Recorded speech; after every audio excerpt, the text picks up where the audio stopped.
الحمد لله رب العالمين والصلاة والسلام على أشرف الأنبياء والمرسلين وعلى آله الطاهرين وأصحابه الطيبين ومن تبعهم بإحسان إلى يوم الدين أما بعد.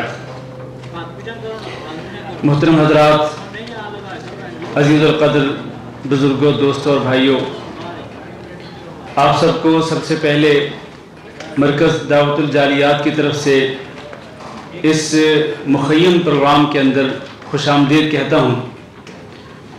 ہمارے جتنے بھی بزرگ، جتنے دوست اور جتنے ساتھی تشریف لائے ہیں، ہم ان کا شکریہ بھی ادا کرتے ہیں اور ان سب کو ہم ویلکم بھی کہتے ہیں. جو میرا موضوع ہے وہ یہ ہے کہ قرآن مجید میں تدبر کرنا اور قرآن مجید کو سمجھنا اور قرآن مجید پہ عمل کرنا کتنا ضروری ہے. جیسا کہ آپ جانتے ہیں کہ قرآن مجید اللہ رب العزت کا کلام ہے.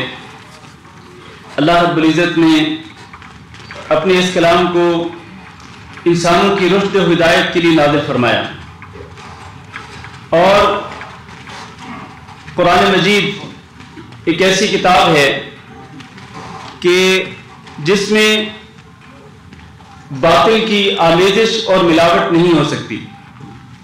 قرآن مجید اللہ کی وہ کتاب ہے کہ جس میں کوئی شک و شبہ نہیں ہے. شک و شبہ سے بالا تر کتاب ہے. اللہ کی مقدس ترین کتاب، آسمانی کتابوں میں سب سے افضل کتاب، جس کو اللہ رب العزت نے اپنے سب سے پیارے اور سب سے افضل نبی حضرت محمد صلی اللہ علیہ وسلم کے دل پہ نازل فرمایا، فرشتوں میں سے سب سے افضل فرشتے حضرت جبریل امین کے ذریعے. درس کے شروع میں ایک حدیث آپ کے سامنے عرض کرنا چاہوں گا.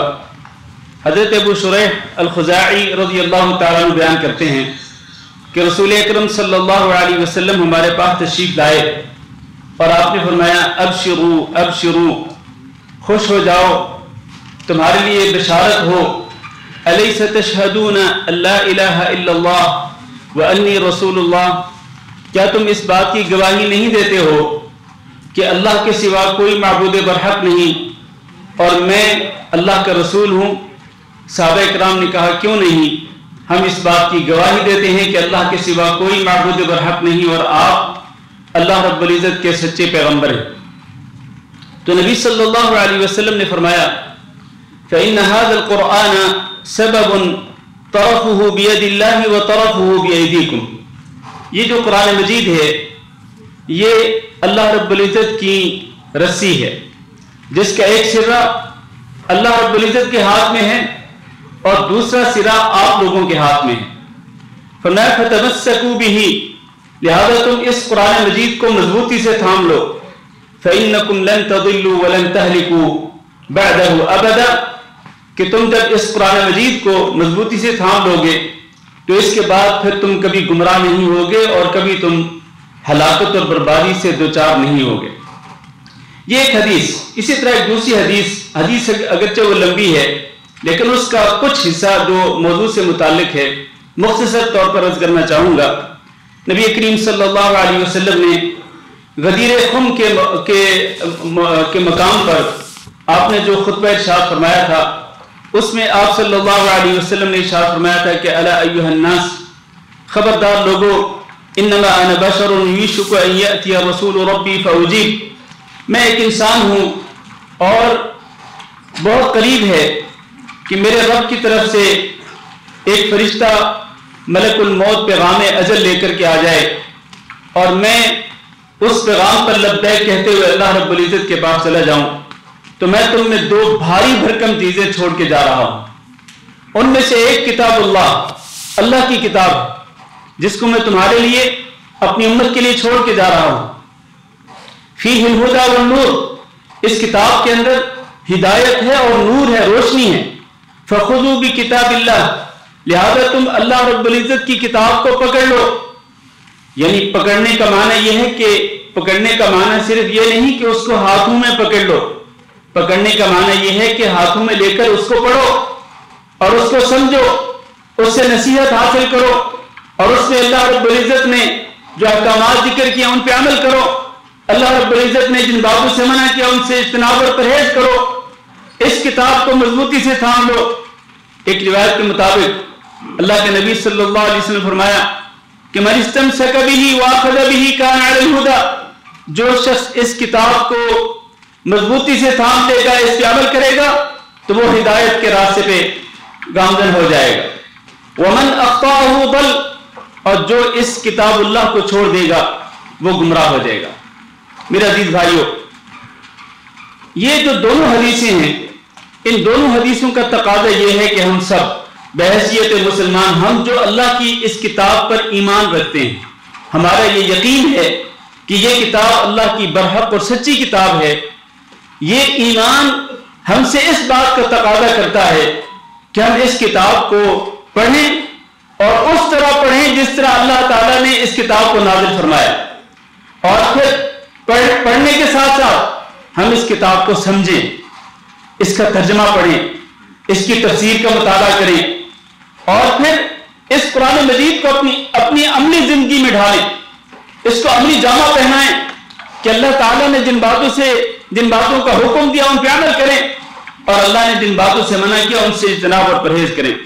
میرے بھائیوں، یہ وہ کتاب ہے کہ جس کے ذریعے اللہ رب العزت اس پر عمل کرنے والوں کو دنیا کے اندر بھی بلندیاں عطا فرماتا ہے، اور قیامت کے دن بھی اللہ رب العزت اس کتاب اللہ پہ عمل کرنے والے لوگوں کو جنت کے اندر اونچے درجات عطا فرمائے گا. اور جو لوگ اس کتاب کو چھوڑ دیتے ہیں، جیسے کہ آج کل بہت سارے مسلمانوں کی یہ حالت ہے کہ انہوں نے اس کتاب کو چھوڑا ہوا ہے، یا تو اس کی تلاوت ہی نہیں جانتے سرے سے، اور یا پھر تلاوت کرتے ہیں اور بلکہ کئی کی ختم بھی کرتے ہیں، لیکن اس کتاب کو سمجھتے نہیں. انہیں یہ نہیں معلوم ہوتا کہ اس کتاب کے اندر اللہ رب العزت کے احکامات کیا ہیں، اللہ کی ہدایات کیا ہیں، اللہ کی تعلیمات کیا ہیں، اللہ نے کن باتوں سے منع کیا ہے کہ جن سے اجتناب اور پرہیز کرنا ہے. اس سے زیادہ تر لوگوں کو جہالت اور ناواقفیت ہوتی ہے.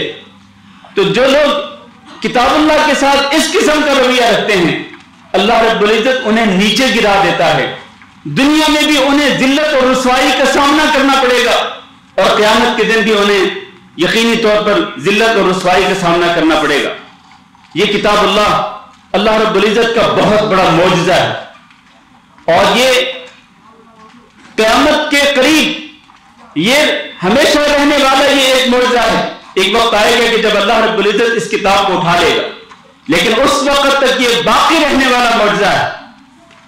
اور اس کے ساتھ اللہ تعالیٰ نے چیلنج بھی کر رکھا ہے کہ قُلْ لَئِنِ اجْتَمَعَتِ الْإِنسُ وَالْجِنُّ عَلَىٰ أَن يَأْتُوا بِمِثْلِ هَٰذَا الْقُرْآنِ لَا يَأْتُونَ بِمِثْلِهِ وَلَوْ كَانَ بَعْضُهُمْ لِبَعْضٍ ظَهِيرًا، کہ جن و انس مل کر دنیا بھر کے جتنے بھی فصیح اللسان اور بلیغ لوگ ہیں، بلاغت جاننے والے لوگ ہیں، وہ مل کر بھی اس قرآن مجید جیسا قرآن مجید نہیں لا سکتے ہیں. بھائیو، یہ کتاب ایسی ہے کہ جس میں نصیحت کی باتیں ہیں، یہ کتاب ایسی ہے کہ جس میں شفا ہے، جس میں روحانی بیماریوں کے لیے بھی شفا ہے اور جسمانی بیماریوں کے لیے بھی شفا ہے. یہ کتاب ایسی ہے کہ جس میں ہدایت ہی ہدایت ہے. یہ کتاب ایسی ہے کہ جو اس کو پڑھتا ہے، اس پہ عمل کرتا ہے، اللہ کی رحمتیں اس پہ برستی ہیں. اللہ تعالیٰ نے قرآن مجید کے اندر ارشاد فرمایا، یا ایھا الناس قد جاءتکم موعظۃ من ربکم، یہ پہلی بات کہ تمہارے پاس تمہارے رب کی طرف سے نصیحت آ چکی. اس سے ثابت ہوا کہ یہ کتاب نصیحت ہے. لیکن یہ کتاب نصیحت کب بنے گی؟ جب ہم اس کو سمجھیں گے، اس کا ترجمہ پڑھیں گے، اس کی تفسیر کا مطالعہ کریں گے، تب ہمیں اس سے نصیحت حاصل ہوگی، تب اس کا ہمارے اوپر اثر ہوگا. اور پھر فرمایا وَشِفَاءٌ لِمَا فِي الصُّدُورِ، سینوں کے اندر جو بیماریاں ہوتی ہیں ان بیماریوں کی سے شفایاب ہونے کے لیے اللہ تعالیٰ نے اس کتاب کو نازل فرمایا. اور وَهُدًى وَرَحْمَةً، اور یہ کتاب جو ہے یہ مومنوں کے لیے ہدایت بھی ہے اور باعث رحمت بھی ہے.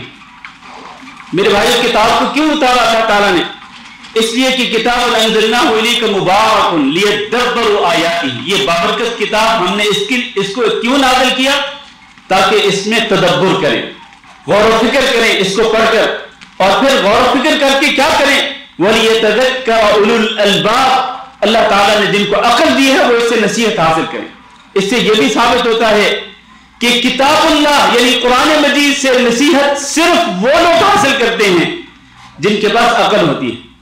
اب ہو سکتا ہے لوگ کہیں کہ عقل تو اللہ نے سب کو دی ہے، اور میرے بھائیوں صحیح معنوں میں عقل مند اور سمجھدار اور اہل دانش وہ لوگ ہیں کہ جو کتاب اللہ کو سمجھتے ہیں اور اس سے نصیحت حاصل کرتے ہیں۔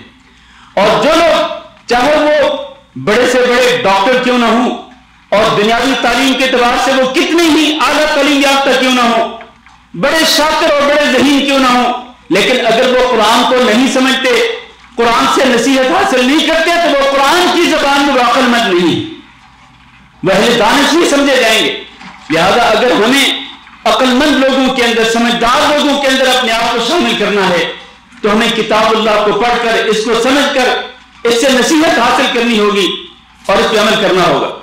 میں بس آخر میں صرف 3-4 منٹ باقی ہیں، میں کچھ نمونے آپ کے پاس آپ کے سامنے رکھنا چاہوں گا کہ ہمارے اسلاف جو ہیں وہ قرآن مجید کو کس طرح پڑھتے تھے اور کس طرح ان پر قرآن مجید کا اثر ہوتا تھا، کس طرح وہ اس کے اندر تدبر کرتے تھے، کس طرح وہ اس سے نصیحت حاصل کرتے تھے۔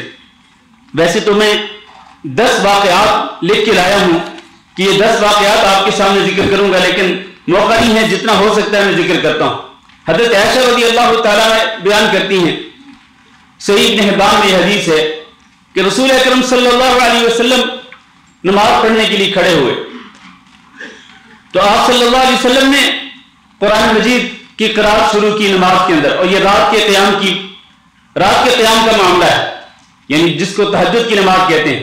تہجد کی نماز میں نبی صلی اللہ علیہ وسلم کھڑے ہوئے اور آپ نے قرآن پڑھنا شروع کیا تو حضرت عائشہ رضی اللہ تعالیٰ عنہ بیان کرتی ہیں کہ وَلَمْ يَزَلْ يَبْكِي حَتَّى بَلَّ حِجْرُهُ، نبی صلی اللہ علیہ وسلم نے رونا شروع کر دیا۔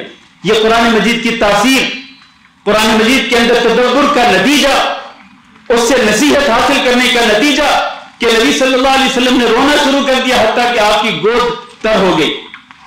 پھر نبی صلی اللہ علیہ وسلم نے مزید قرات کی، آپ روتے رہے حتیٰ کہ آپ کی داڑھی مبارک تر ہو گئی۔ پھر آپ صلی اللہ علیہ وسلم نے مزید قرات کی، آپ روتے رہے یہاں تک کہ آپ کے نیچے جو زمین تھی وہ بھی تر ہو گئی آپ کے آنسوؤں کے ساتھ۔ اللہ اکبر، یہ ہوتا ہے قرآن کا اثر۔ آنسوؤں کے ساتھ داڑھی مبارک تر ہو گئی، آنسوؤں کے ساتھ آپ کی گود تر ہو گئی، آنسوؤں کے ساتھ آپ کے نیچے جو زمین تھی وہ تر ہو گئی۔ یعنی آپ اندازہ کریں کہ کتنا روئے ہوں گے نبی صلی اللہ علیہ وسلم تہجد کی نماز میں قرات قرآن کرتے ہوئے۔ حضرت عائشہ رضی اللہ تعالیٰ نے بیان کرتی ہیں کہ جب صبح کی اذان کا ٹائم ہوا، بلال رضی اللہ تعالیٰ عنہ آئے، انہوں نے دیکھا کہ نبی صلی اللہ علیہ وسلم رو رہے ہیں، پوچھا آپ کیوں رو رہے ہیں؟ وَقَدْ غَفَرَ اللَّهُ لَكَ مَا تَقَدَّمَ مِن ذَنبِكَ وَمَا تَأَخَّرَ، اللہ تعالیٰ نے اگر آپ کی کوئی خطائیں تھیں تو اللہ تعالیٰ نے وہ خطائیں اگلی پچھلی معاف کر دی ہیں، پھر آپ اتنا کیوں رو رہے ہیں؟ تو آپ نے فرمایا افلا اکون عبدا شکورا، یہ اللہ رب العزت کا میرے اوپر بہت بڑا احسان ہے، تو کیا میں اس پر اللہ رب العزت کا شکر ادا نہ کروں؟ پھر اس کی اصل وجہ بیان کی کہ میں اتنا کیوں رو رہا تھا۔ آپ نے فرمایا کہ لقد انزلت علی اللیلۃ آیہ، آج رات میرے اوپر ایک آیت نازل ہوئی ہے قرآن مجید کی۔ پھر آپ نے بتلایا کہ ویل لمن قرأها ولم يتفکر فیہا، فرمایا کہ اس شخص کے لیے ہلاکت اور بربادی ہے کہ جو اس آیت کو پڑھے اور اس کے اندر غور و فکر نہ کرے۔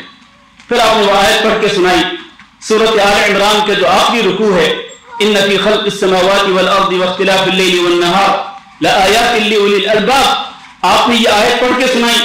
اس سے ثابت ہوا کہ نبی صلی اللہ علیہ وسلم پر جب یہ آیتیں نازل ہوئی، سورۃ آل عمران کی آخری آیتیں، آپ نے ان آیتوں کو تہجد کی نماز کے اندر پڑھا اور آپ مسلسل روتے رہے۔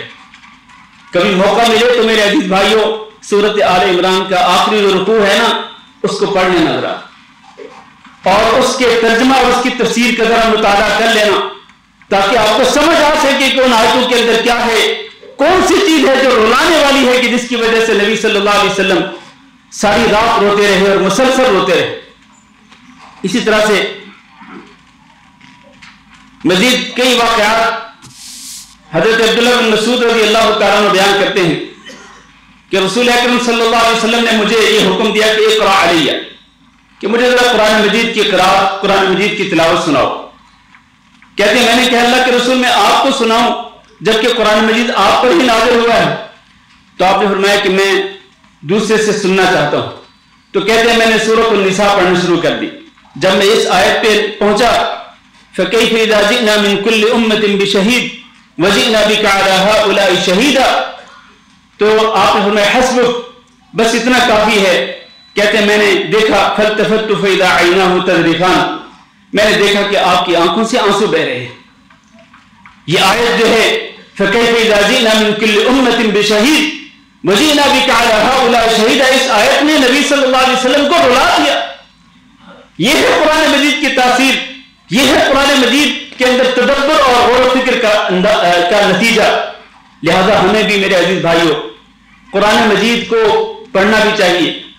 قرآن مجید کی تلاوت کوئی شک نہیں کہ ایک ایک حرف پڑھنے پر 10 نیکیاں ملتی ہیں، لیکن اس کے ساتھ ساتھ اس قرآن مجید کو سمجھنا بھی انتہائی ضروری ہے، اور سمجھ کر اس سے نصیحت حاصل کرنا ضروری ہے، اس سے ہدایت حاصل کرنا ضروری ہے، اس سے نور اور روشنی حاصل کرنا ضروری ہے، اور اس پر عمل کرنا ضروری ہے۔ آخر میں حضرت ابوبکر رضی اللہ تعالیٰ عنہ کہتے ہیں کہ میں نے رسول اکرم صلی اللہ علیہ وسلم کے بالوں میں کچھ سفید بال دیکھے جو کہ بہت ہی کم تھے اور وہ انگلیوں پہ گنے جا سکتے تھے۔ تو میں نے کہا اللہ کے رسول قد شبت، لگتا ہے کہ آپ پر بڑھاپے کے آثار نمایاں ہو رہے ہیں، آپ بوڑھے ہو گئے۔ تو آپ صلی اللہ علیہ وسلم نے کیا فرمایا کہ مجھے کس چیز نے بوڑھا کیا ہے؟ فرمایا شیبتنی ہود والواقعہ والمرسلات وعما یتساءلون واذا الشمس کورت۔ 5 صورتیں، قرآن مجید کی 5 صورتوں نے مجھے بوڑھا کر دیا ہے۔ وہ سورۃ ہود، سورۃ واقعہ، سورۃ مرسلات اور سورۃ النبأ اور سورۃ التکویر، ان 5 صورتوں نے مجھے بوڑھا کر دیا ہے۔ اندازہ کریں کہ صورتوں کا کتنا اثر ہوا نبی صلی اللہ علیہ وسلم پر، لیکن ہمارے اوپر تو کوئی اثر نہیں ہوتا ہے۔ ہم تو اللہ تعالیٰ معاف کرے، ہم تو اتنے پتھر دل ہیں کہ قرآن مجید کو پڑھ کر سن کر بھی ہمارے اوپر اثر نہیں ہوتا ہے، جبکہ یہ قرآن مجید کی تاثیر اتنی زیادہ ہے۔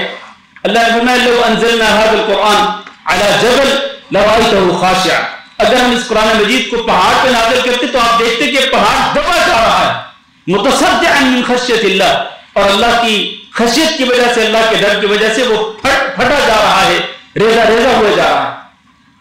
اگر پہاڑ پر اس قدر اثر ہو سکتا ہے قرآن مجید کا، ہمارے اوپر کیوں نہیں ہوتا ہے؟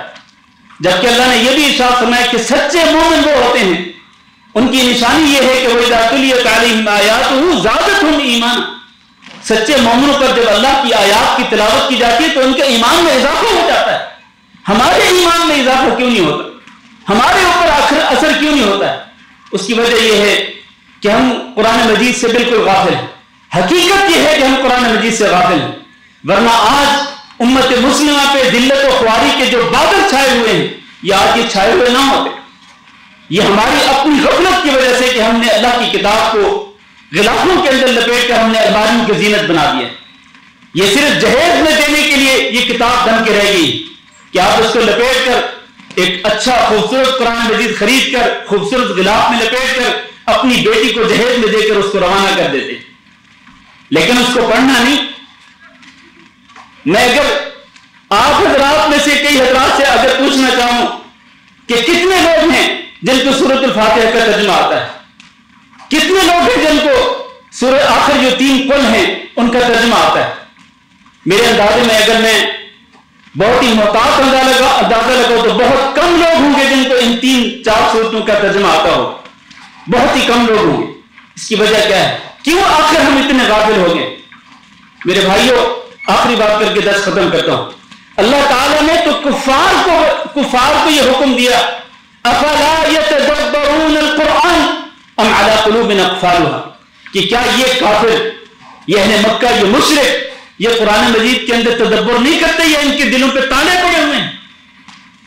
یہ اشارہ کس کی طرف؟ کافروں کی طرف، یعنی کافروں کو بھی اللہ رب العزت حکم دے رہا ہے کہ تم قرآن کے اندر تدبر کرو، کیونکہ کفار مکہ جو ہے نا وہ نبی صلی اللہ علیہ وسلم کی زبان قرآن کو سنا کرتے تھے، بلکہ چھپ چھپ کے سنتے تھے، چوری چوری سنتے تھے، لیکن تدبر نہیں کرتے تھے، بلکہ وہ یہ کہتے تھے کہ یہ قرآن یہ خود محمد صلی اللہ علیہ وسلم کا گھڑا ہوا کلام ہے، کبھی وہ کہتے تھے کہ یہ کسی اور انسان کا گھڑا ہوا کلام ہے جس کو نبی صلی اللہ علیہ وسلم نے اللہ کی طرف منسوب کر دیے.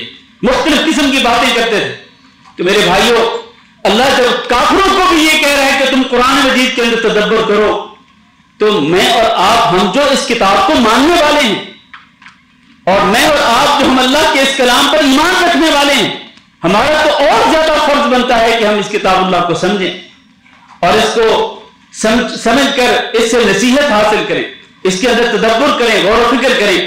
میرے بھائیوں، اس مرکز دعوت الجالیات کے اس سالانہ مخیم پروگرام کے ذریعے ایک چھوٹا سا پیغام ہے آپ حضرات کے لیے، بھائیوں کے لیے بھی، اپنی ماں بہنوں کے لیے بھی چھوٹا سا پیغام ہے کہ کتاب اللہ کو الماریوں کی زینت بنا کے نہ رکھو، بلکہ اس کتاب اللہ کو اپنی زندگی کا اوڑھنا بچھونا بناؤ، اس کو اپنے دستور حیات بناؤ، اس کو پڑھو، اس کا ترجمہ، اس کی تفسیر کا مطالعہ کرو.